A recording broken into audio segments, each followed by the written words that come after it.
Welcome back. Businesses looking to resolve gender imbalance in the workplace could be losing up to 60% of their female talent due to hiring managers' negative perceptions of the commitment and competence of the women who take a career break to be stay-at-home mothers in their children's formative years. That's according to the University of Stellenbosch Business School 2021 Women's Report. According to the report, in partnership with the SA Board for People's Practices, this very punishment caused some women to switch employers on careers or even give up working entirely. The research revealed that managers responsible for hiring decisions perceived mothers returning to the workforce after a few years of raising children would be less committed, not to give their full time and attention, and have lost their skills, potentially clouding their decision-making in the recruitment process. Women are already underrepresented in the South African workplace. They make up 51% of the population, but accounted for only 44% of total employment in the first quarter of 2021, and especially in senior positions, where less than a third of management jobs are held by women. To unpack the study further, we are now joined via Zoom by Lunga Tukani, University of Stellenbosch Business School MBA alumni and contributor to the USB 2021 Women's Report. Lunga, very good evening to you. Thank you so much for joining us. Welcome to the Globe. Good evening. Thanks for having me. Now take us through some of the major findings of this study. Thanks. The findings of that negative perceptions do exist despite there being an Employment Equity Act which seeks to protect any woman or anybody for that matter against discrimination. So Section 6 of the Employment Equity Act, for example, says that no one should discriminate against any employee from recruitment until the exit stage. But we did find that these negative perceptions do exist. So the main contributor is the tension that exists between what an ideal employee is and what is a good mother. If we start with an ideal employee, we'll understand that the workplace was based on men's vocation. There's a concept that is called face time, where the amount of time spent at work is perceived to be an ideal employee, which overclouds actual performance of an employee, but rather look at issues like how much time a person spends at work. So as you've stated, what I found was that in South Africa, women accounts for 51% of the population, and in the workplace they are only represented by 44%. And then as you move into senior position, women only accounts for less than a third or being represented in senior position. Yeah. So those are the scary numbers that come out of the study. So what did managers say is their concern in hiring women who had been stay-at-home mothers? Okay, the main one is FaceTime. Of all the respondents that we interviewed, the one thing that came pervasively was FaceTime. So this comes from the notion that traditionally the workplace is based on men's vocation. It caters less for the complexities of a woman's career. That's the main root cause.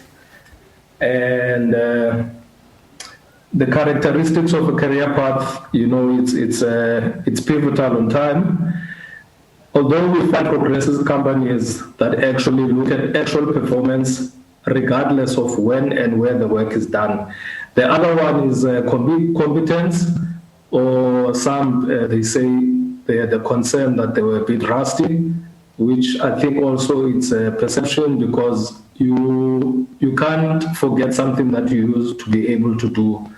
Yes, it might be that you took some time off and you have forgotten, but over time you should be able to get back on track. Okay. And then the other one was divided attention, where the weight of the children's demand and the workplace seems to be at conflict. That's the concern of the managers.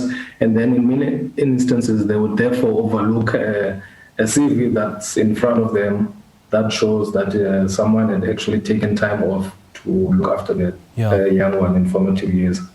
Now, Lunga, you are quoted as having said that time spent raising children had a positive impact on mothers from which the workplace could benefit. Do elaborate on this in terms of how the workplace could actually benefit from that. Okay, the one thing that came out from those that had actually hired stay-at-home mothers or who were stay-at-home mothers and they came back, it revealed leadership characteristics in that they found they lacked the following characteristics: maturity, patience, emotional intelligence, and they also had, they came with a caring contribution towards teams. So in places where there's conflict, you find that they added more value to bring about teamwork and cohesion in the workplace setting. Some of the other skills that came up, which are a bit menial, which actually contribute to the problem that we seek to highlight, many of them saw them only performing roles such as admin and assistance or technical, but it also contributes to the problem of less than a third representative in management positions. So those were some of the strengths that came out of the research. So if you work in a setting where there's conflict, or ideally, then you would want to give them a chance because they can bring about a good contribution, bring a team together and bring cohesion into the team. Yes.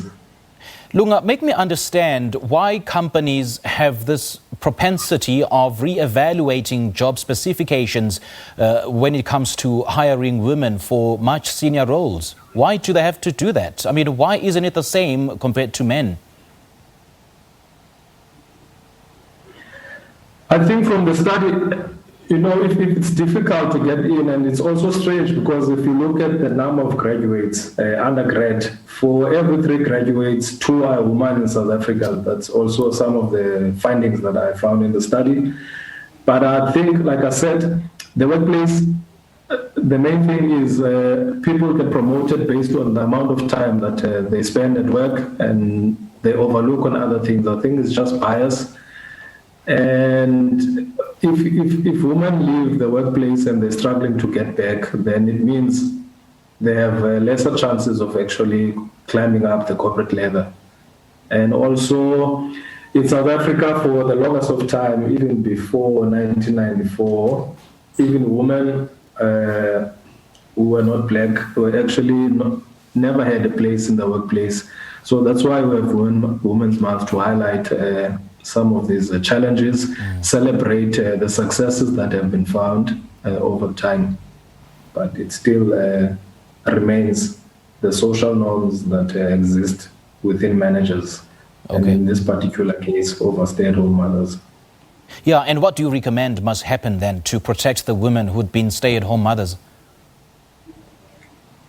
Okay, I think we need to give them a chance. We also, when I say we now, I'm not specifically speaking to men because the participants in the research were fairly balanced between male and female. So a hiring manager is not necessarily male, but we need to acknowledge that we have bias and perceptions that exist that prejudice other people from getting a fair chance.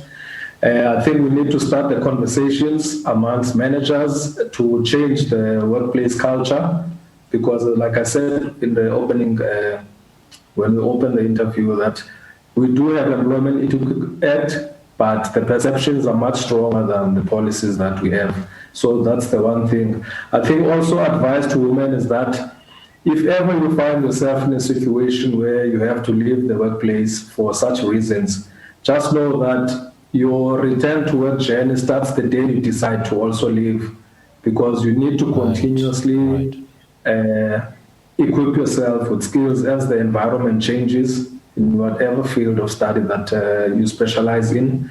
And then also you need to be aware of what skills you gain while you are outside the workplace, and put yourself in a position where you glorify those skills.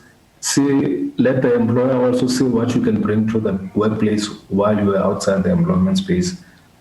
But I definitely think we don't need much policy. Maybe we need more conversations around the matter and so that it can influence our perceptions in a positive way, and we have a more equitable workplace. You're quite right there. And speaking of conversations, would it be too ambitious to suggest that this culture of secrecy within companies needs to be done away with, and a new culture of transparency needs to be introduced to sort of challenge the companies to investigate the so-called gender pay gap amongst the different genders in a particular company?